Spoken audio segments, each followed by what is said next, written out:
Greetings, fellow travelers. Welcome to the 106th level of the RPG Cave. I'm one of your hosts, the level 99 human archmage Ryan Turford, and I am joined, as always, by the level 99 elf medic, Mr. Garret Bland. Garret, how are you doing on this lovely, lovely Monday evening?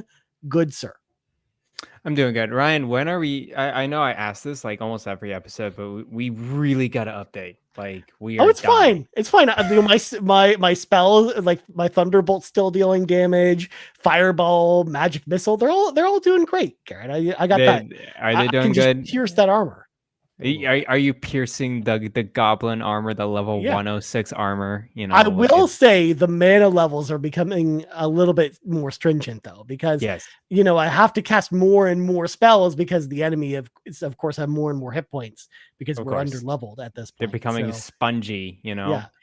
I don't know. Have you gone to the? I'm sure you have all situations where you're like, okay, this area is way above my level, but I have to go through it. I got to brace through it. I've done that in many RPGs, Garret. I'm sure, especially old RPGs. Like that's something that used to come up a lot if you play like SNES, PS1 era RPGs. Yeah. It's especially there's some older ones where it's like, well, I guess I'm gonna go grind for 10 hours, or else that's the only way I'll be able to beat this next area, kind of thing. That's what I kind of did with Octopath 2 a little bit. It was like, oh, this is like 3 or 4 levels higher, but it's like it's okay. I'll brace through it. You'll make it through. So we'll make it I through. have faith. Yeah. Mm-hmm. Well, let's clear the dungeon of those pesky mobs so we can get to that raid boss as quickly as possible and actually, level up a little bit. So folks at home, if you want to support the show, there's a number of awesome ways to do it. Number one, if you're watching the live stream right meow, over at youtube.com/carpoolgaming, or if you're watching the video on demand later, don't forget to like the video, hit that subscribe button if you haven't hit that subscribe button already, because what are you doing if you haven't done that already? And also let us know in the comments below what you think about Starfield or Eternights, or like anything else we talk about tonight. What if you talk about supernovas? Garret was telling me before we started the show about supernovas.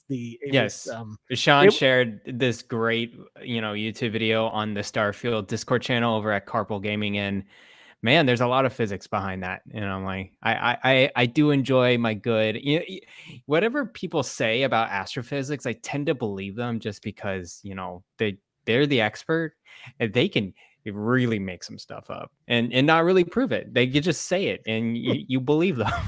You just assume it's correct, right? Like it's just like Wikipedia, because like you see information on Wikipedia, Garret, and you just assume it's correct. You don't know though; it's just written by some dude. That's why ChatGPT is so dangerous, because it just grabs anything on the internet, it believes it's true, and it will blurt out a very wrong answer to you. So absolutely. So there you go. Yeah, you can find that on YouTube, or you can find us on YouTube. Carpool Gaming, youtube.com/Carpool Gaming. Of course, if you're listening on audio feeds, don't forget to, of course, rate us if you're listening on Spotify or Apple Podcasts, or leave us a nice Apple Podcast review, or Spotify. Garret, I don't know if you knew this. We talked about this on Xbox Drive this week, but Spotify opened it up to the comment section on Spotify. There is now a comment section on Spotify, and I learned this because we got a comment on our last episode. We getting destroyed. It was the very first episode of any Carpool Gaming podcast to receive a comment on Spotify. So there you go. We were the first, the guinea pigs. I'll read it, although I have nothing really to say about this one because I haven't played this game, but I'm pretty sure you've played this game. Cool Sands. I don't even know who Cool Sands is, but shout out to Cool Sands being the very first commentator on Spotify. Cool Sand says, my only problem with Sea of Stars is the lack of music. It gets so repetitive. That's what Cool Sand says. Interesting. Okay. Yeah. I think the battle music is repetitive. Yeah. Because it's always the same battle music, but I don't know. There's a lot of tracks in Sea of Stars, I think. Yeah. At least the ones I played. So first of all, shout out to Cool Sands for leaving us a comment. But if you want to be cool, like Cool Sands, leave us a little comment on Spotify, because I will definitely be checking those, and maybe you'll get featured in the next episode of RPG Cave. We'll read it unless it's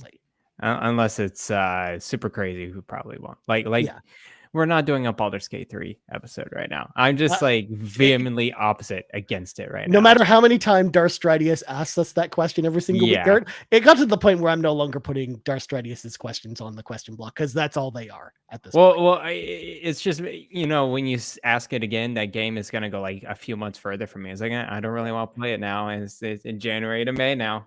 It's next year, maybe. We'll see. You just keep extending that goalpost. But no, it's just, we'll get around to it when one of us plays Baldur's Gate 3, but neither of us has done that yet. And I'm waiting for the Xbox version. And I'm not playing it early just so we can have an episode to talk about it. Like that's I'm standing pat on this. Plus the fact that honestly, I can't afford too many games right now.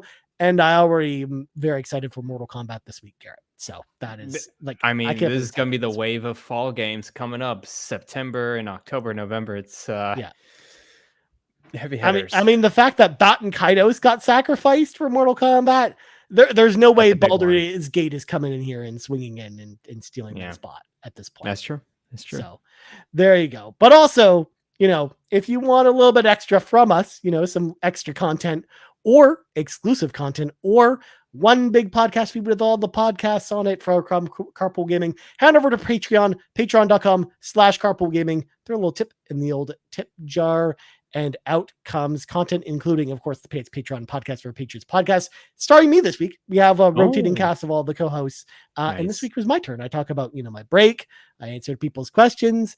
I talked about how I'm selling all my stuff. It was a fun episode of the Pants Patreon podcast for Patriots podcast, including some Metroid music. So there you go. But also we have that's cool. BTS and some other cool stuff. So check on out the Patreon as well. And last but not least, this isn't really a thing for people to do, but I wanted to give this a shout out, Garrett, because it's not very often that we at Carpool Gaming invite a new member into our nice little family. But today, the day you're listening to this, or the day we're recording this, we added a brand new member to the Carpool Gaming family. Please welcome Miles of Amanda to the Carpool Gaming family. Yay. She is now an official co-host on the Nintendo Drive. She's been on a couple episodes now and kind of killed it, and it just made sense for her to join the team. Like Amanda, for those that don't really know her, she streams over at Twitch at Miles of Amanda. She's been in the Discord community for a while, and she does amazing stuff. Like she kind of really embodies all the values that we have here at Carpool Gaming. So she seemed like the easiest fit we've had in a very long time. Nice. Of adding someone to the crew. So I'm so happy we were able to bring Miles of Amanda in, and who knows, maybe you hear her on other shows at some point besides Nintendo Drive. We'll see. Go. Wink, wink. Wink. But anyways, that is it. That is all. Let us go on a little bit of a side quest, Garrett, because we're not reading from the sacred texts again. In fact, this is almost becoming a weekly shtick at this point, Garrett. Like we're kind of doing these little side quests every single week for whatever reason, because I see that little exclamation point over that quest marker's head. You got to do every side quest, man. Like I think I assume I need to do all the side quests in an RPG until it gets a little, it gets in my way a lot. I think Octopath 2 is a big one, but for the most part, side quests are an absolute must for me. Yeah. Unless you're a game like Starfield, which we'll talk about later, there's just too many side quests in that game. I don't know if I'll ever do any of them, but no. So I had a chance to check out a little game a little bit early. In fact, it's going up for it's going live in 42 minutes from now, Garrett. You can officially start playing this game. Dang. Eternights. I had a chance to play this game. Now, I did a preview for this game over the summer.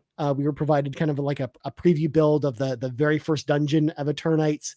But now I've kind of played the full game. I haven't finished it. I'm on like the last dungeon of Eternights. I'm about 12 hours into the game. The game doesn't have an in-game clock, so I'm kind of going based off the Steam clock and hoping it's accurate.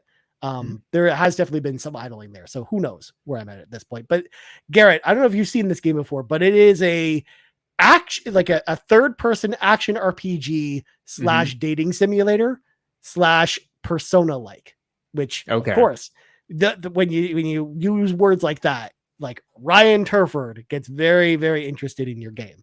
Where the way that the game works is there's like a date, like a day-night cycle and calendar system similar to Persona, where you'll have a specific objective to get through like the next dungeon in the story, and you have to beat that dungeon by a certain date before the game over screen happens. So it kind of works like Persona, where it's like a post-apocalyptic game, so you're not really walking around Tokyo doing all the Persona stuff. Instead, you're on a train with 4 other girls and your best friend, and you get to decide how you want to spend your time, whether it's going to scavenge specific stores for items that you or the girls kind of need, or if you just train together, like kind of doing like training montages and mini games, like you'd see something out of something in like Dragon Ball Z, or you just go explore the dungeon or spend time with your friends. Like the choice is yours as to how you want to spend your time, and you of course have social links with all the different characters, kind of like in Persona. And each of the characters has an element assigned to them, and depending on how you're in your relationship with those characters, you'll then strengthen that element within yourself, because you kind of do all the fighting, and then your other party members that you bring with you kind of fight alongside you, but you don't control them in any way. Okay, got it. It's like an auto battle thing with the other party members. Exactly. But this game, Garrett, is a lot of fun. The combat's very fun. It's fast and fluid. It reminds me of Bayonetta or Devil May Cry, where it's very combo based, and you're trying to similar to something like Final Fantasy 16, you're trying to break down elemental barriers on certain enemies, so you have to make sure that you have a certain party member with you to take them down, and you're kind of building up your combo meter to then use those elemental abilities. So all that stuff is fast and fluid. There's not really like an inventory management system in this game, but you are kind of just leveling up your main character. That is kind of what makes it an RPG in a lot of ways. The story is it's fun and goofy. It doesn't take itself seriously. There are just some really funny and goofy moments in the story that definitely made me laugh. There are also some moments that were meant to be serious that also made me laugh, which is never what you want out of a game either. That's the best part. Exactly. So like it was the perfect type of game to like turn my brain off and just play it. Like I just had a lot of fun playing this game so far. Was it like button mashy, like just kind of this laid back? It can be, but you have to be kind of like procedural a little bit, because you have to, of course, make sure like if an enemy, because like with enemies with shields, you have to make sure to kind of dodge around them. You also have a perfect dodge, of course, where it slows down time, or I should say it doesn't slow down so much as your character speeds up. And that's what causes the slow-mo to happen, where you can then run around the enemies. Like there's a lot of strategy to the gameplay, which is what I kind of liked as well. It seems like it. Yeah, it sounds pretty neat. Yeah. You don't that sounds like a unique game, because you hear about Persona, but it's with a turn-based combat, but having a calendar, romance-based system with some action mechanics seems pretty cool. So yeah, because you're kind of like dating the girls, and as you date the girls, the bonds become more powerful, and then you become more powerful as a result. I'm still confused about this whole kind of conundrum you're in. So you have your best friend who is a male as well. So are you both males? Okay. Yeah. Well, yeah, but he's not romanceable, which I'm actually kind of sad about. I kind of wish they did that. Darn, they could have done it, and then with 4 other girls. Yeah. Just in the train, and then and you kind of, do you date all of them? Like, is it required to date all of them and then go for one? So you can date all of them, but there's a punishment for doing so. Oh, what's your factual, not just story punishment, but gameplay punishment for doing so. Whoa. Yeah. So there's like, they don't so you gotta have to like pick and choose your battle. Like it almost behooves you to pick one of the 4 and go with that, for both from the story perspective, but also from the gameplay side. Because dating multiple girls is, I don't know if you knew this, Garrett, but dating multiple girls kind of be messy. So no, I'm sure it's very messy. But okay, so is it like a party of 3 or 4, or what's the? It's a party of 4. Like you bring all the girls with you, and you're the main character. So you don't really choose what characters you bring with you. Oh, okay. Okay, so like you go in, do your thing, and then outside you choose like kind of you do all the relationship stuff outside of the battle, essentially. Is it like going into this make-believe world in dungeon type of thing, like Persona? It kind of feels like that in the sense that the real world has been warped to almost look like a Persona palace kind of thing, where you're not entering a mystical world. It just happens to be, it's a post-apocalyptic game, and the world just happens to look like that, almost like Shin Megami Tensei in a way. Yeah, no, it's either going to be post-apocalyptic or a secondary universe. It's always like this with these games. It's pretty funny. So for sure. So I did love that. I did like the romance elements. Again, as someone who likes dating sims, I kind of like the aspect of it where you kind of have to. Again, there's some tactics to the dating stuff too, which I liked. I liked that it wasn't just like a filler part that you could just not think about. I liked how there was like actual planning that you had to do that went into the dating stuff for planning out your character, because it's fundamental to the way the game plays. So I like how like the blend and how that stuff ties in together. So I'll kind of have a full review on the channel later this week, but I wanted to kind of get this out because the game's coming out, of course, at midnight Eastern Daylight Time tonight.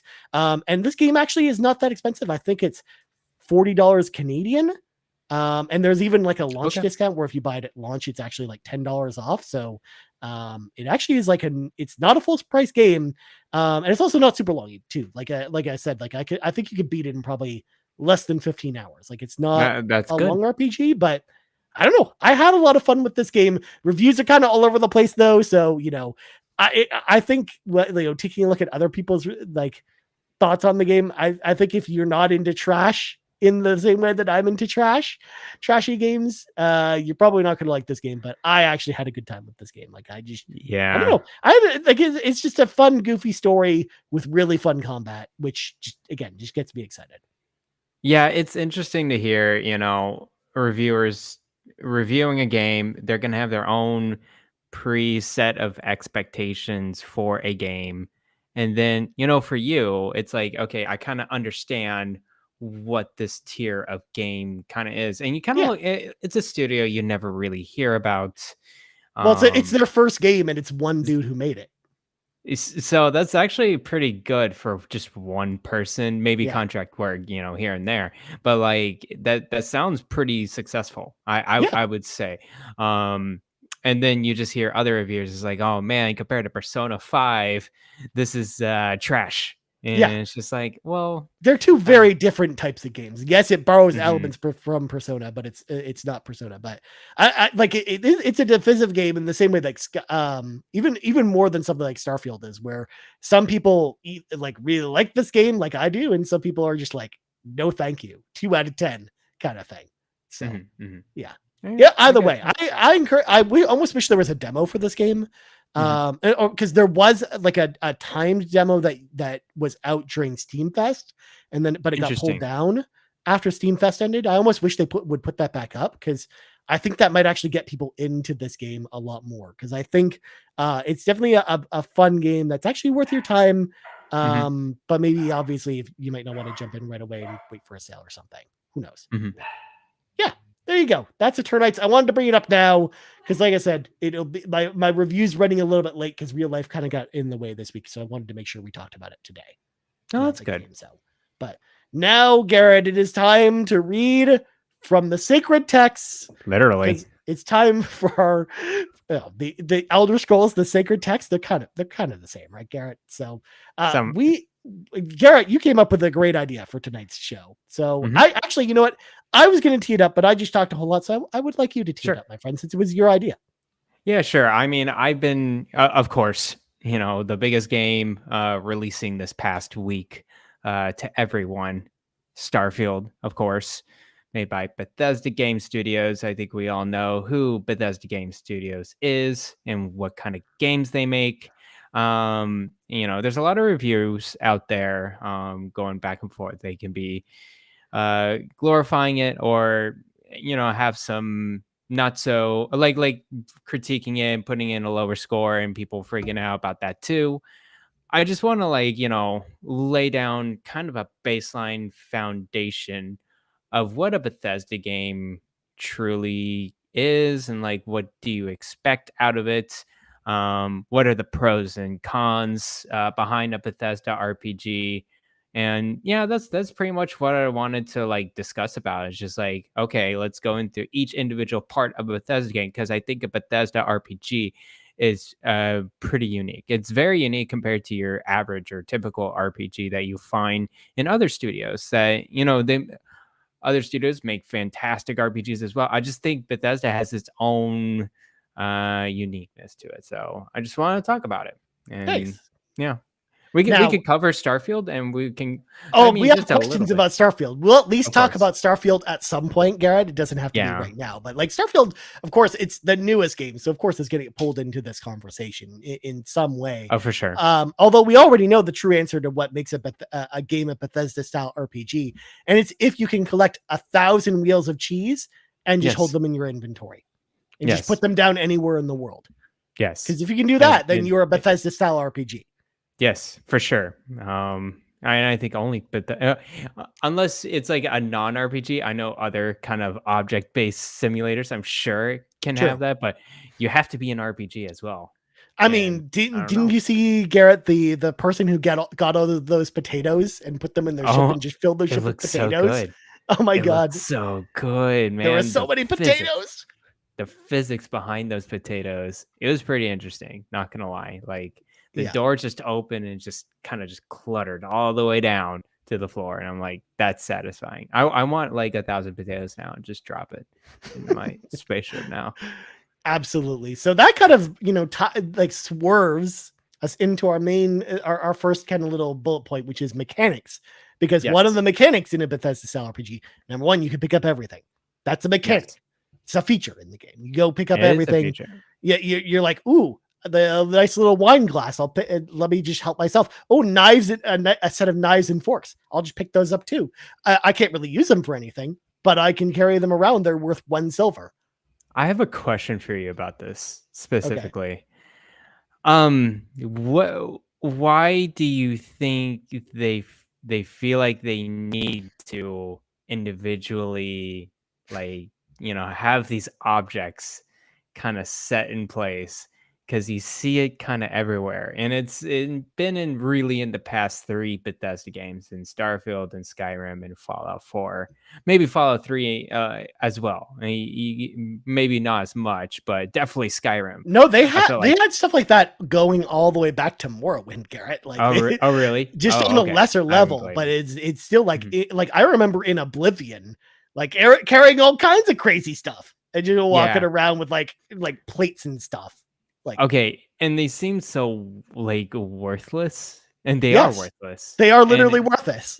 Just like it's just like another Garrett, fragment in the game. Yeah, it's just like, Garrett, if you went to someone else's house and stole their plates, and then we're like, okay, what can I get for these plates? It's like, well, you can't get anything. They're plates. You can get maybe $1 for them.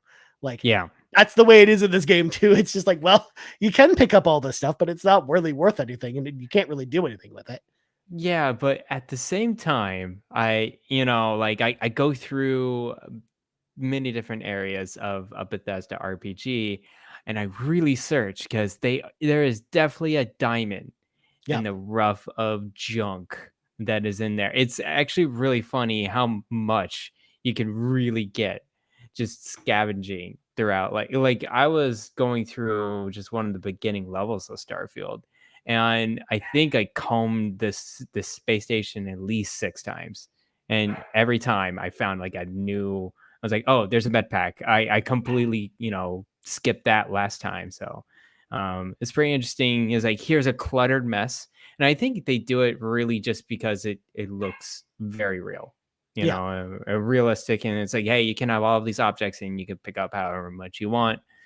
And of course, that's why they put the weight limit. Yeah, of course.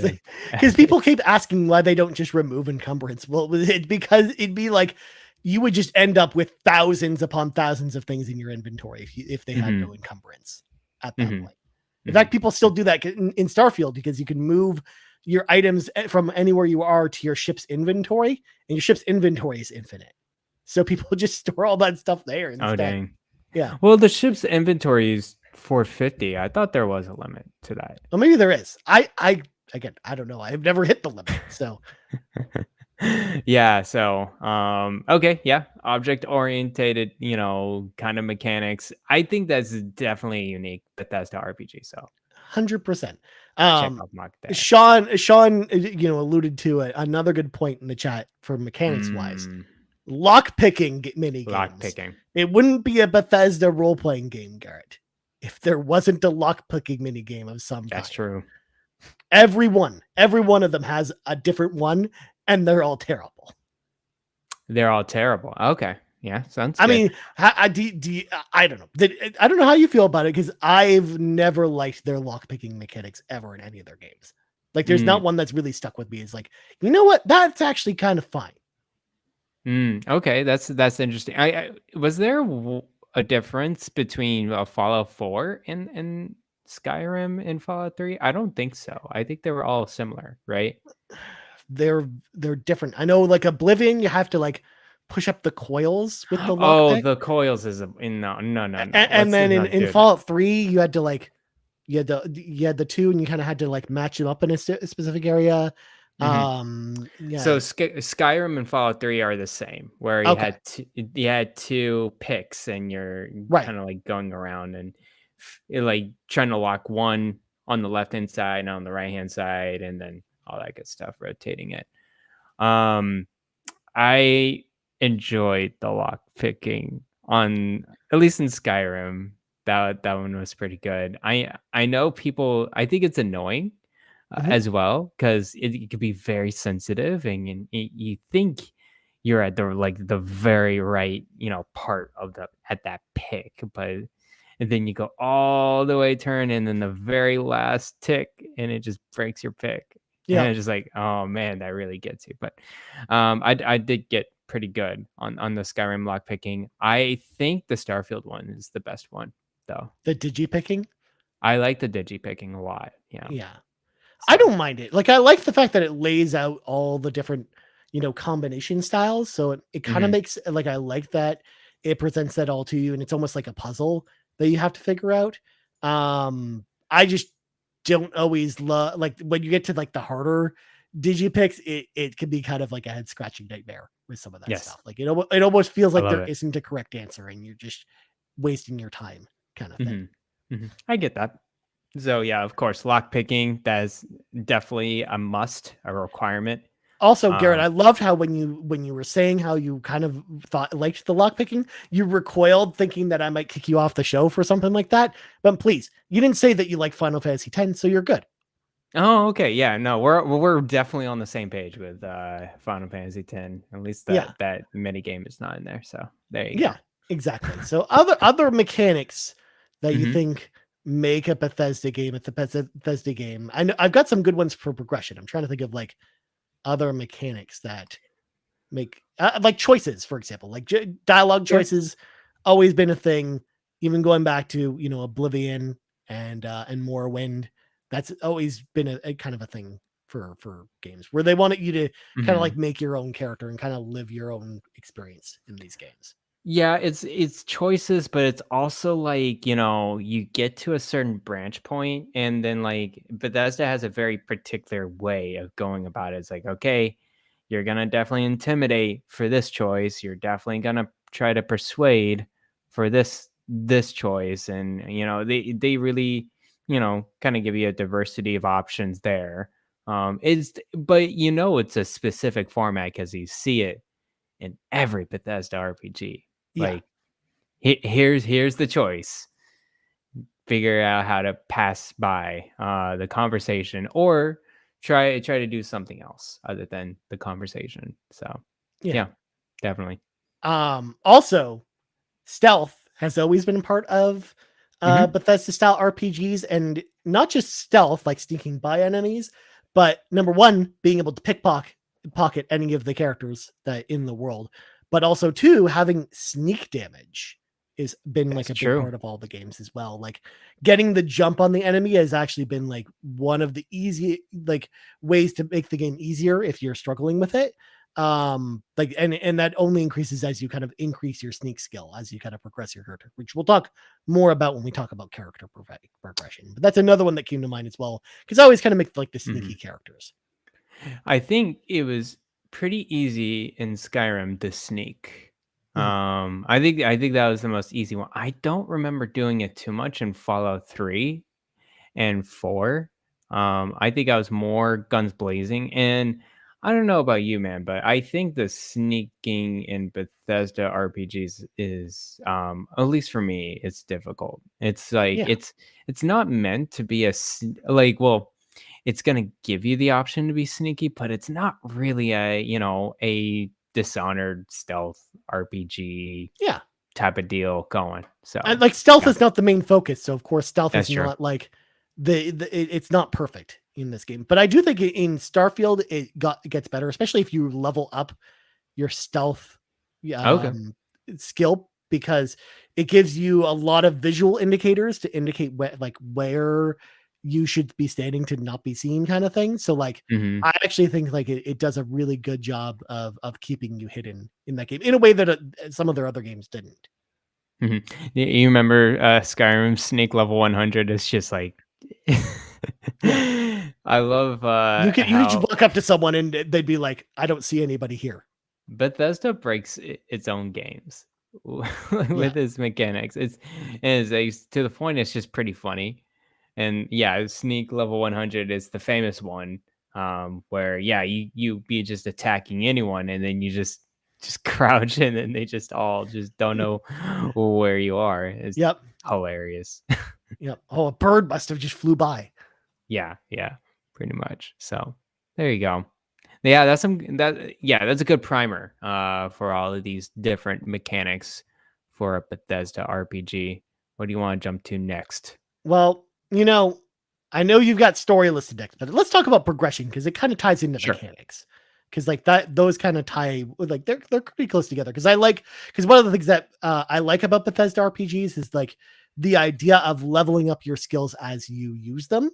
Like Hmm. like that's been kind of consistent across all their games, and also just being able to build like a very free form kind of character that then you make sure to tailor, like pick up all the skills for your characters that you're going to be using a lot, so then they level quicker. Like I like that aspect of their games, and something that's Yeah. been pretty consistent across most of them.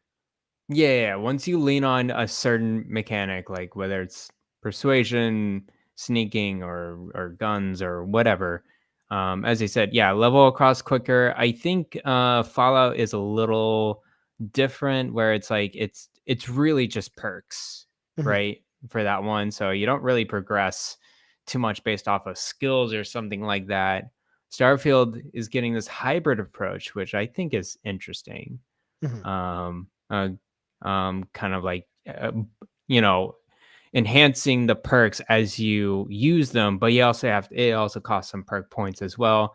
Well, and also you Um, have to do like a challenge, so it's not just that's using it, but true. it's like It's a you challenge. have to Yeah. do a specific thing, which Hmm. is Hmm. interesting. Like that's an interesting approach versus Skyrim, which is like to level up running, you just ran in a straight line, and Yeah. that's how you I level don't up think running. was there running in Skyrim. I don't think. There was, I know they had I think it's things like that. light armor or something like Yeah, that there was can something give you like that extra that where stamina. you literally leveled it by walking. I see. I see. Yeah. Yeah, yeah. It was I remember playing Skyrim for the first time and I would just see random things just pop up on my screen like this leveled up. And I'm like, wait, Yeah. how did I level that up? I didn't even do anything. Well, Um, I remember quite clearly in Oblivion, acrobatics was a skill, which of course, mm, changed how your jump height and certain other attributes about your character, and you leveled it by literally jumping with your character. So one time when I really needed to jump over a really high wall, Garrett, all I did for 25 minutes was just stood still, just jumped and jumped and oh my jumped and jumped and jumped and did that a whole bunch of times to level up my acrobatic skill, so then I nice. could then jump over the ledge I needed to jump over to then break the mission that I was doing. Wouldn't it be funny if like real life was like that? He's like, hey, you're gonna jump 10 times and then you're just gonna jump higher right I after mean, that that. is kind of how real life works though, Garrett, because like That's true. that's how exercise works. Like I believe it guess or so. not, you exercise more, like you exercise a whole bunch, and then you get buff, and then you can lift cars and stuff. That's how that works. Right? You can lift cars, like really small ones, but lift cars. Toy cars or something like that. look, I'll take anything I can get, Garret. Yeah, Okay? exactly. Oh man. But yeah. What else? Oh well, okay. It's interesting with Starfield because they're I think that it's more akin to a Fallout, perk system approach with its progression compared to Skyrim. I'm curious how Elder Scrolls 6 is gonna be like. Are they gonna take that tiered system, or are they gonna take that Skyrim approach again? Yeah. So who knows? Because like Elder Scrolls Online, as an example, actually takes the Skyrim approach. It does, example. yeah. So maybe that's what they continue with 6. I don't know. It's interesting. The progression of characters too. It's pretty interesting with Bethesda games because you always feel so. I feel like it's an uphill battle, like for the first, I would say 30-40% of the game, and then once you really get into it and like really find your groove, then it gets a lot of progression. You pick up a lot quicker. I think a lot of people, once they get into a Bethesda game, there's just too many choices. And it's like, okay, what do I choose? What's the perk system? And how many perk points do I get? And I think it's all a matter of just go with the flow and just invest what you want. And then it really picks up after like, a few hours or a few levels of character progression for sure. You just pick what appeals to you. It's kind of the way I approach it anyways. Like pick the things that that make you happy kind of thing. That's what I kind of do, where it's like, when I come into a Bethesda game, I'm like, okay, these are the 4 or 5 things I'm going to target first because these sound like fun to me, and then I will get to everything else later kind of thing. But I always make sure to try and keep it balanced, where it's like, okay, I need to make sure to get like a weapon perk of some kind. So then combat isn't a slog, because combat can be a slog if you don't do that. And then of course, making sure to, get one of the social traits, and then get one of the exercise kind of traits, whether it is like acrobatics or sneak or something like that. And then some way to, get through the levels a little bit faster, like making sure to pick a perk that is centered around either lockpicking or hacking or some other way to make the actual puzzle solving easier and less tedious. Yeah, for sure. Have you done much of the persuasion in Starfield? Oh yeah. Oh yeah. Okay, cool. Me too. I like it. I've been swindling myself out of tough situations. I actually think the persuade is actually more difficult in this game than in yes, it is. other games, especially because the choices are procedurally generated, and the responses that work or don't work are also like randomized as well. Like sometimes like you'll have the same choice if you redo a conversation come up 2 different, like twice, but one time it'll work and one time it won't work. So it's almost like random luck in a lot of ways. It is random luck until you upgrade the persuasion skill, that is. Yeah, but also like it's you have to reach a certain point limit.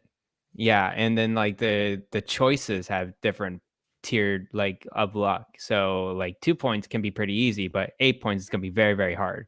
Yeah. Or is none at all. So I thought that's pretty cool. Because they're color coded, and I will tell you, Garret, the entire time I've been playing Starfield, I haven't gotten a single green persuasion choice correct, which is the lowest level one. Interesting. But and the ones I've had the most success with are the most difficult, like the red ones. Which is weird to me. Like that's not the way that's supposed to be balanced. Yeah. That is intriguing for sure. But yeah, the persuasion they've done a pretty good job with that. I want to talk to you about character creation. Ooh. Yeah, so that's a big thing. I think it's a big thing in a lot of RPGs, so I don't want to say it's just a Bethesda, exclusive one, but of course, every, previous, Bethesda RPG has its character creation. It gets pretty detailed. But I wouldn't say it's like very too complicated. I don't think it gets too complicated with the character creation. But you could be customizable pretty nicely. So Yeah, it's not yeah, that bad. Like I also like the characterization as well. Like you don't really have a ton of options with the way your character looks. That is kind of always been, Bethesda's thing a little bit. But I like that in most Bethesda games, especially Elder Scrolls in particular, I like that you have a ton of different races to choose from, and they that's all cool. Yeah, have their own like unique traits about them. Like you have specific reasons why it would be beneficial to pick a specific race if you're going for a specific type of character. Like I like Mhm. that about the Elder Scrolls games, where that you kind of lose that a little bit with Fallout and Starfield, because you're That's just true. boring humans in all those Just games. boring humans. Darn.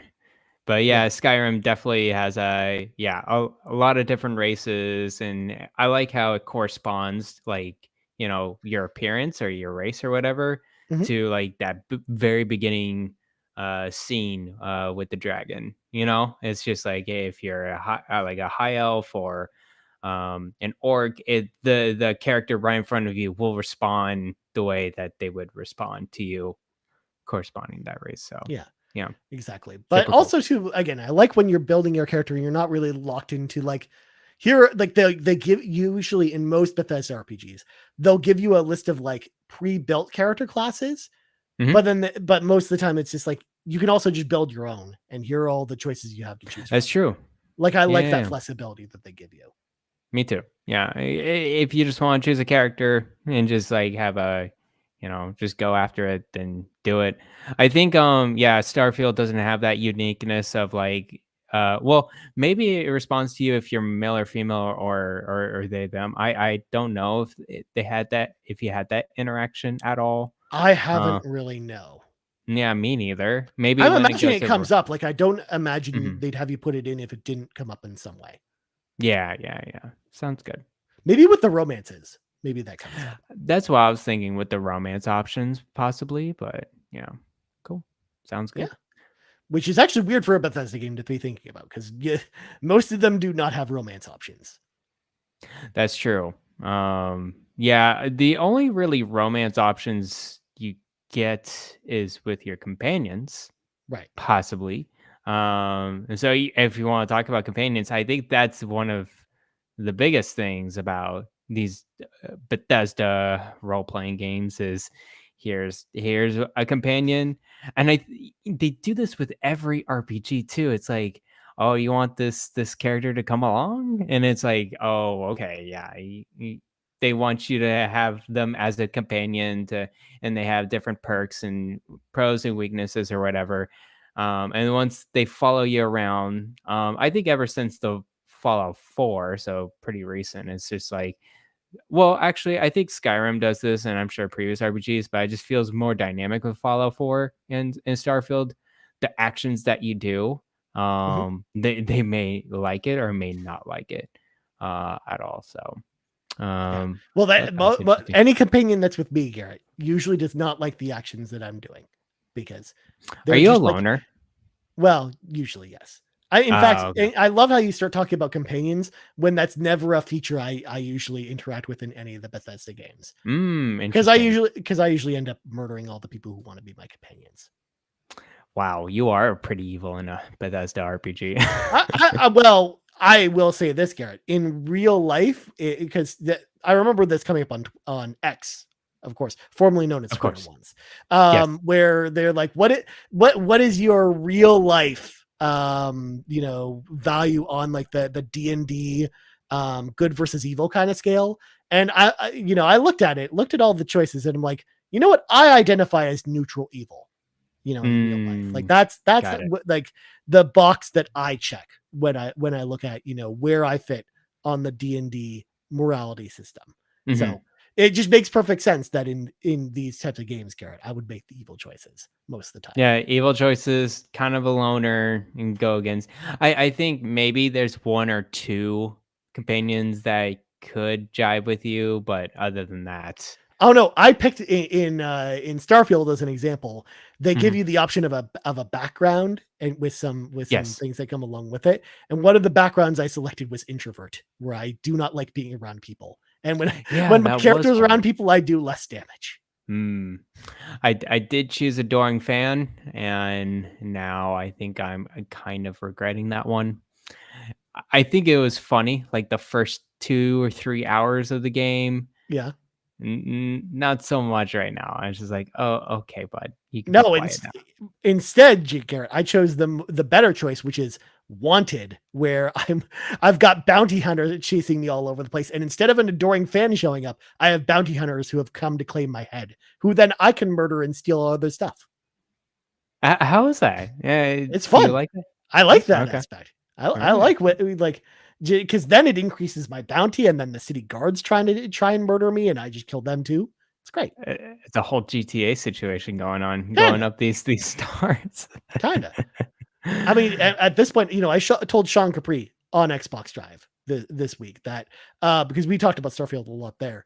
If I could build the Death Star laser on my ship to then destroy planets, I would build that laser and destroy those planets. I'm sure there'll be a mod for it. Oh, probably. Yeah, definitely. But okay, going back to companions, I think, other than being, I like the choice of, like you could be a loner as Ryan over here, or you can have a companion, and really, get it. I got pretty powerful companions previously. I remember Skyrim. I had the vampire princess from the DLC. I forgot her name, but she was so good, like so strong, with me all the time. I like the New Vegas companions a lot. There was a robotic dog that was with me all the time. And then in this one, it's pretty good too. I think I like companions just because they really do help me out in extreme combat situations. Makes I'm sense. not, yeah, I'm not the most powerful. I tend to not be the most powerful character. I tend to be pretty like sneaky slash neutral, and like I do all the lock picking, I do all the sneaking, I persuade as much as I can. But if I'm in a heated moment, at least I have another person that can help me out, and also it's just another person to lift my load Right. of weight. So Well, uh, you're playing the support role, Garrett, and they're kind yeah. of like the tanky kind of DPS kind of character. Yes, and like eventually I'll get the big powerful weapons. I like to really specialize, especially with Fallout, is laser weapons. So Mhm. I'm glad laser weapons is back, of course, in space. That kind of makes sense. Well, it makes less So sense to bring them back in Elder Scrolls 6, Garrett. So I'm glad they brought them back here. well, we'll have a mod for laser weapons. Probably some mod for everything in these games. I'm sure it's gonna be some god like Nordic mythic laser weapon or something like that. That would be kind of cool. You know, Thor style. Yeah. Good God. So, anyways, anything Hmm. else? Anything else you want to think about? I'm trying to As a think. I Mhm. think I think we've covered most of the bases here. I like exploration as well. We should touch on Of at least a course. little bit, like how you kind of just always have this big open world available to you, whether it's the openness of space or just the openness of a province of Tamriel or some random city in the United States. You have like the openness, and you just find things along the way. There's a main quest, of course, that usually is fairly short. But then usually there's a ton of side content or just exploring of, different areas through the different maps. That's kind of Mhm. where you go. I do like, just building on top of that exploration, but also the side quest system. It could be super entangled. There's quest lines that can have multiple branching paths. I mean, you could just go through and just choose which one you want to go down in terms of factions and choose ones. Factions is a big thing with, Fallout and other Skulls games. You choose a side, you choose one, and then you go down and see where that path ends. I think that's super neat. And of course, as you said, exploration. I do want to mention one thing I think is super unique with Bethesda RPGs is I think it's just the way the game is built. And not in terms of like design wise, but just the engine itself, like the game engine, the structure of the faces and the animations. It's you don't see it like anything else, and it's let me tell you, it's not the greatest in the world. It was not that great in Fallout 3. Like I was like, oh, that's kind of ugly. Oh That man, is that is Oblivion pretty. was worse. Oh, I'm You missed sure. out. Yeah. Skyrim was pretty fugly as well with the facial animations. It's getting better, but man, I don't know what they could do other than going to a different engine to really change it, because it's definitely Bethesda unique. Yeah. It's in Starfield, and it's just in every past Bethesda RPG Yeah, that you just I mean, see it's it. that same creation engine for all those Hmm. games, you know. Hmm. Well, not all of Yeah. them. Fallout 3 and Oblivion were not on creation engine, Mm-hmm. but Yeah. yeah, my god. Also the jank. It wouldn't be a Bethesda Of style course, the RPG jank. without the jank. As Sean brings up in the chat, talking about, did you talk about bugs? Because bugs seem to go hand in hand with most Bethesda style RPGs, but that's not a Bethesda style RPG thing. That's just Bethesda Game Studios. Like that, I don't know if it's the same as what we're kind of conveying with the creating the genre that is the Bethesda RPG. Yeah, that's true. I mean, like they're trying to make a very big open game that isn't a role playing game, and then they'll have some interesting stuff on the side. I like how the bugs pushes like the game to its limit. Like I think the game itself and the physics behind it pushes it to the limit of you're Yeah. gonna find a bug. I found some interesting ones online already. I don't know if you found one that was like just it was one guy traveled to space, and he thought he was fine and was trying to fast travel somewhere, but he couldn't. And it's because he like went out of the cockpit, and then he just sees this huge bug monster just like Oh my god. came with him on the ship from the planet he just That's like lifted the off of. alien queen at the end of Aliens. Good God. Exactly. And it's just like destroying him, and it's pretty funny. I've seen one other video of Starfield where this guy was taking over a pirate ship that just landed on a planet, and then he climbed up the pirate ship, and the pirate ship was taking off, and the guy literally just flew like out of the planet, and then there was of course an invisible wall, and he kind of floated just back down. I'm Yeah. just like, wow. I saw an That's NPC do that in the mm, opening kind of cutscene area in Starfield, where you're in the mine mhm. shaft at the very beginning. And one of the miners, he's like drilling away, and then as you're kind of escorting this other character, as she's kind of checking in with the different miners as you walk through the mine, as we get closer to him, he like starts lifting off the ground and keeps going, and he cues through the ceiling and whatnot. And when we finally get to his area, because it's a scripted moment where she's supposed to talk to him, she then Oh is like looking straight up, talking like, "Oh, you're up there," and she's talking about what he's doing and stuff like that, and I'm just like cracking up. It's so good. oh my goodness. That's Yeah, that's that's pretty fun. It has this kind of this duct tape paperclip aesthetic of a game going on that just works with that. yeah, And you just go with it with these Bethesda RPGs. Yeah, we can mention mod support as well. Mods are a huge thing, especially in the yeah, PC community. Much more in, I would say, Fallout 4. I didn't do too much with the mods, yeah. Well, to I be just think honest the with you. audience was just so much smaller than something like Skyrim was. Mm-hmm, mm-hmm. I love there's a full third party, like a very small team working on a complete remake of Oblivion in the Skyrim kind of aesthetic and engine called Skyblivion. Have you seen that at I all, have. Ryan? It's so good. It looks very, very good. And they're actually like 70-ish% complete, and they should be done in like a year and a half or 2 years as a complete remake of Oblivion levels in a Skyrim game. So engine type of deal. So Mhm. can't wait.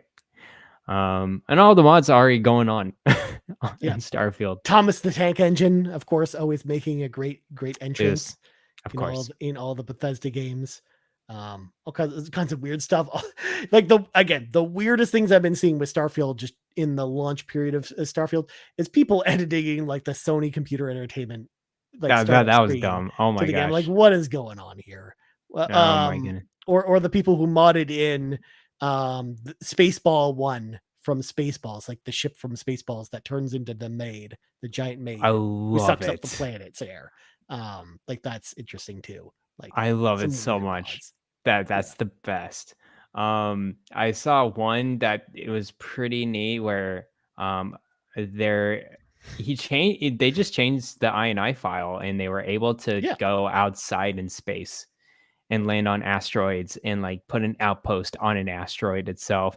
I don't think I don't see much point in it because there's nothing to do, in space. What's an asteroid?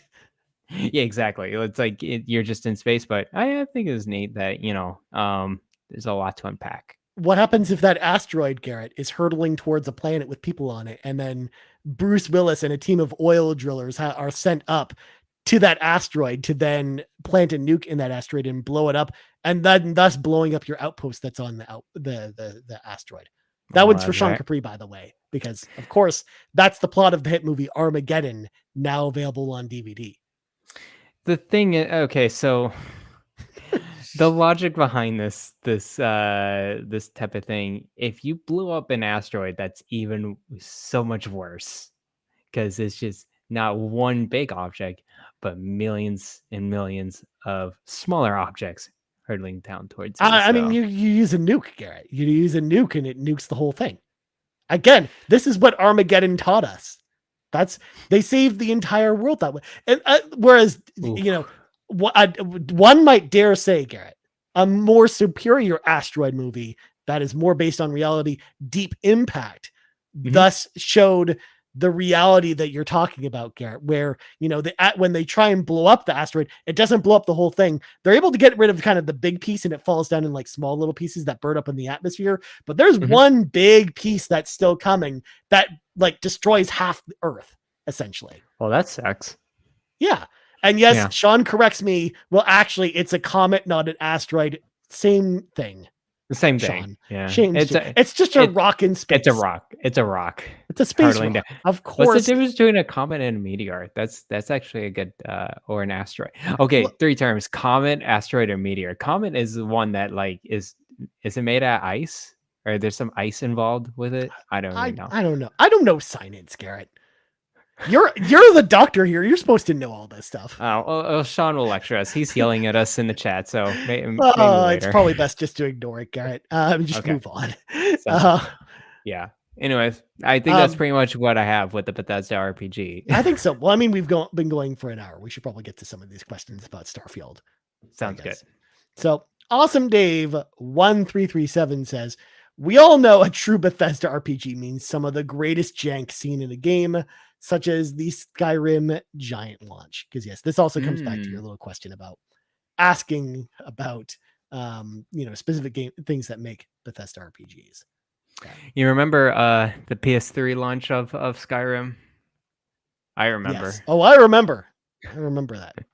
I remember that if you put too much memory into your save for the game, it totally just broke the game if you got too far in the game. So that happened to me on my 360 twice. I went like a pretty far in 2 playthroughs, and I think it was just because I put it on a USB drive instead of the memory card itself on the Xbox. And so I think it just kind of like didn't agree with that. It's like, okay, yeah, your save is corrupted now. It's probably done. Yeah. Cause I think it was like 256 kilobits or megs. I can't remember which one. I think it's kilobits was the PS3 file size, and the 361 was double the size before it started becoming corrupt. So you could basically play Skyrim on PS3 for like 100 hours or 150 hours, and then you kind of had to stop because it would break your save.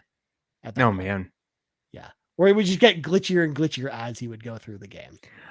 Yeah. I slowly remember that too. Yeah. Because it was just the file size of the save file could only get so big because of the way they just like programmed the game. It was so weird. And they never fixed it. Oh my gosh. Well, next up, we got Drellesh saying, question for the show. I started playing Starfield. After a good hour, I got totally frustrated with the menus and the way the gameplay, quote unquote, flow was disrupted by some clunky UI and inventory management systems. I will continue playing, but it obviously takes away a bit from my enjoyment. In the meantime, there are a full array of mods for the game, many of which are addressing the issues above. How do you feel about installing mods for a better gaming experience? I think exclusive console games usually don't get modded, right? Have you ever modded a game? And if so, how did it affect your gaming enjoyment? To be honest, I'm considering modifying Starfield, but then I feel like I'm not playing the game the way the developer intended. Thoughts. So, Drellesh, first of all, yes, I agree with you. Like, there's definitely some clunkiness to the menus of this game, especially like not, having it clearly mentioned to you how the favorite system works. Thinking that I know, someone on Xbox Drive told us in chat on Friday that they had played the game for 12 hours and they learned through our podcast that you could favorite weapons in your inventory, so you didn't have to go to your inventory every time you wanted to switch a weapon. Which is weird to think about. Yeah, no, that's pretty rough. If you didn't know about that, you would have to press the start menu every time. I think Starfield is I think it's a kind of a messier case than previous games in Bethesda for sure. I think so too. Well, also like in a game like Elder Scrolls, you're less likely to be changing your weapons a lot, especially because a lot of the weapons you're using are melee weapons. Like you're more likely to use melee weapons than in something like Starfield, where you're just pushed more towards using ranged weapons, which only have a certain amount of ammo that you'll find in any given environment. Yeah. So his question about with mods specifically, I haven't done any mods with Starfield yet that would help my experience. But then again, I kind of switch between Xbox and PC quite a bit, and also just streaming on the Steam Deck. So I don't really I think I should really change the way I'm playing right now with extra mods. But if you're a full-on PC player, I implore you to try out different mods and see what works for you. I think the latest ones was pretty cool, called Star UI, which is a more compact view of the inventory system, and you can sort the inventory based off of certain metrics. There's actually one metric that it adds called weight. No, it's value per weight. So it's the ratio of value over weight. So you can kind of just get rid of stuff that it could be super expensive, but it weighs super massively. So it kind of equals out both of those metrics pretty well. You get your best bang for your buck that way. For sure. I did add one hidden mod. It's just DLSS support. That Yarden kind of shared in the Discord, and it works really well on my laptop, but that's pretty much the only thing. Skyrim wise, I didn't do too much, but Elder Scrolls, there's a lot of modding going on because it does get a little I guess crazy with the menus system in Elder Scrolls. So I did find some mods that really help, especially and a mini map. I know people are instantly making a mini map and maps all over for Starfield on PC. I mean, the fact that even though it wasn't a normal mini map that you find in other games, the fact that Skyrim had a map, or at least a directional pointer, and an actual map of the continent you're on. The fact that Skyrim had that and this game doesn't, it just boggles my mind.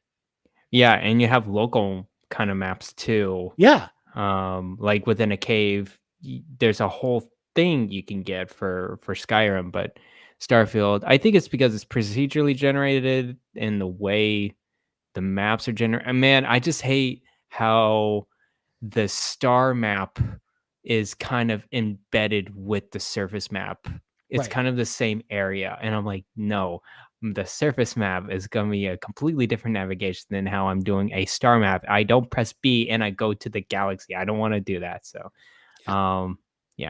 So we're with you, Drellesh, that it is a clunky one for sure. I think it's clunkier than previous Bethesda RPGs.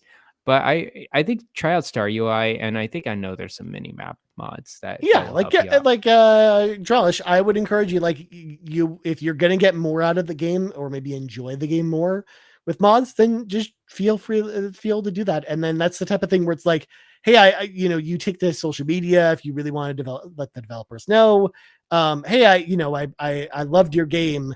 But I needed these mods or these adjustments to kind of get through it, which I got through there with mods. And that's how you have your voice heard, so that when they develop their next game, or when they update Starfield at some point, maybe they add these features to the game later. Because Bethesda does add features with their updates for some of their games. So I wouldn't be surprised if they add some stuff that the fans are actually requesting later at some point. They'll definitely have a mod support on the console side later, like next year. They were pretty open with it in Skyrim and Fallout 4. So they're definitely going to be open with it with Starfield as well. Yeah. And circling back to the beginning of Drellesh's question before I move on, because you had answered this question, but I didn't. I usually don't mod games. I mostly play on consoles, but really the only two times I was really into mods for games was one, World of Warcraft, because that's honestly, it's almost impossible to play World of Warcraft without mods of some kind. Like they've done a better job now with the latest expansions graphical interface. But man, the graphical interface for WoW for the longest time was unbearable. So you definitely needed mods for that game in order to do well. But also going back to my my former esports days, Garrett, in 1998, Star Wars Jedi Knight, Dark Forces 2. I of course talked about this on a couple podcasts where I was pretty competitive, where I was like in the top 10 in the world in that game at one point. And I was using all kinds of crazy mods. No, for on Microsoft Gaming Zone, there was a ladder for the game for multiplayer, and I was in the top 10 for the longest time. Yeah. Hardcore.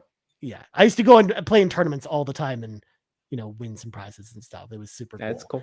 But yeah, so I was using all kinds of crazy mods to help the gameplay experience, but also I really dove down the rabbit hole of total conversions at the time, Garrett, which was modders actually putting in developing a Futurama mod to that game to have all the characters be like Futurama characters and things like that. Love it. Or creating their own storylines and stuff like that. Like, man, that used to be a riot. So I used to do that all the time. I was so invested in that game, Garrett. You can't even believe it. Like, if you think my Final Fantasy 14 investment's bad, oh man, you should have seen me back in those days, man.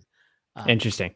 Yeah. Speaking of customization, those ship customizations in Starfield, it's getting very creative. I think people are making anything and everything with that ship builder, and I really hope we're able to export our designs as blueprints to other people and to other games. I can see that totally being like a Bethesda mod support type of deal too. The ships at some point. All right, next up we got Nagachaka, who says, when I think about Bethesda role-playing games, I know that I'll be there for an epic adventure, witty dialogue options, and conflicting moral choices when it comes to which faction group I have to side with.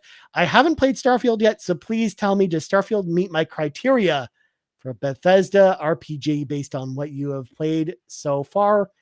I think so. I think you got some witty dialogue options. You've got some conflicting moral choices, although they're not really conflicting for me because they're not conflicting. No, they're not. I just pick all the bad ones. And then I like picking the different factions and groups in Starfield, and it's got an epic adventure. So yes, I feel like it kind of checks all the boxes for Nagachaka here. No, Starfield's very much a Bethesda RPG, Nagachaka. So what you've experienced in Fallout and Skyrim, you'll definitely experience in Starfield as well. The witty dialogue. I mean, I think always the factions and the quest lines within the factions is a very memorable thing for previous games, and it's definitely in Starfield as well. So yeah, totally agree. All right, last question of the night comes to us from Rybo, who asks, what is your favorite character build style? How do you adapt from the swords and magic of Elder Scrolls to the guns and daggers of Starfield? Well, I mean, there's not just daggers. There's also swords in Starfield. I don't know if you've seen the swords yet. Yes. There are swords. I need to find a lightsaber. Like, are we going to have a lightsaber in this game? I hope it's within the game. Like, it would be super neat if it's having a laser sword. Oh man, that'd be cool. A laser sword, and then you can block. like, and you're blocking like laser weapons or something like that. Not bullets. That would be pretty cool. Yeah, I think we talked about it a little bit earlier, but like my play style, in fact, Garret and I our play styles are like fairly similar. We both like laser weapons. We both like all the persuasive stuff. We both like the lock picking and making sure that we were able to get through, doors and different areas. Like I think we're very similar. I think the difference is I like to play a little more stealthy than you might. Yeah. I think I lend myself support from a companion rather than going sneaky and stealthily. I think also I was very big into hacking too with the Fallout. I'm not so much with Starfield because I didn't have too much opportunity yet, but I may do it later with the hacking of computers. Is there a hacking computer game in Starfield? I haven't run into it. I don't think there is. Oh, that's interesting. Okay. If there is, I haven't seen it yet. Yeah, me neither. I just been accessing files because like I'm racking my brain. I'm thinking about that skill tree, and I'm like, I don't even think there's a hacking trait. Yeah, I don't think so either. So, okay, sounds good. I like those type of mini games to pass courses rather than just going guns blazing through. Because man, I love there's this one big story quest line. I won't mention it because it's major spoiler. But let me tell you, I persuaded myself the whole quest line, like every situation after situation. There's a way you just persuade yourself out of any type of conflict, and it's amazing. I'm just like, yes, did it correctly. So, we got confirmation from Sean Capri in the chat. Garret, I don't know if you've heard of this individual who apparently has been ragging us because we don't know the difference between an asteroid and a comet. Sean says he actually hijacked into a computer with a digipick. So it doesn't sound like there's hacking as a mini game, but if the computer is locked, you use a digipick similar to just lock picking the doors. You know what? I really do. Man, we should really rank the mini games, like RPG mini games in general. Oh my god! Just go for it. But where do we put Blitzball? Like that's got to be an S tier, right? Sorry, what about Triple Triad? Where do we put the card game from Final Fantasy VIII Triple Triad, Garret? Oh no, I've said too much. The Fallout hacking is so good. I love the picking the individual letter. It's Wordle, right? That's the game that I'm thinking of. Or what's the game that Scrabble? No, not Scrabble. The recent one that you like. There's letters in certain positions after each guess. Man, that's gonna drive me nuts. I don't know what you're referring to. I don't think. Anyways, it is Wordle. Rival God, yes. It's a daily thing where you go through a puzzle of words. And every time you guess them, it'll reveal the letter that you got right in a certain position of the word until you guess the word right. And Fallout 3 did it first. Let me tell you. First one. Did that mechanic before the New York Times acquired that idea. I can't believe that's actually a thing that happened. But yeah. So there you go. All right, let's activate our warp drives, Garret. We got to get out of here. So before we go, Garret, please go. You can follow me on Twitter at Blind Explosion. You can also find me on the Discord. I'm pretty active in pretty much everything. So just hit me up in the RPG Cave. I'm also in the Starfields. I lurk in the Nintendo Drive, PlayStation Drive, and the Xbox Drive. So hit me up there. Yeah, very nice, my friend. Very much. As for me, you can find me on the old X at Ryan Turford. X. You can also find us on the old X at Carpool Gaming. And also you can find us right here, youtube.com/Carpool Gaming. And of course, podcast services around the globe. So for Garret Bland, I'm Ryan Turford. This has been the 106th level of the RPG Cave. At one point, Garret, we'll level up all characters. And we're out. Bye-bye.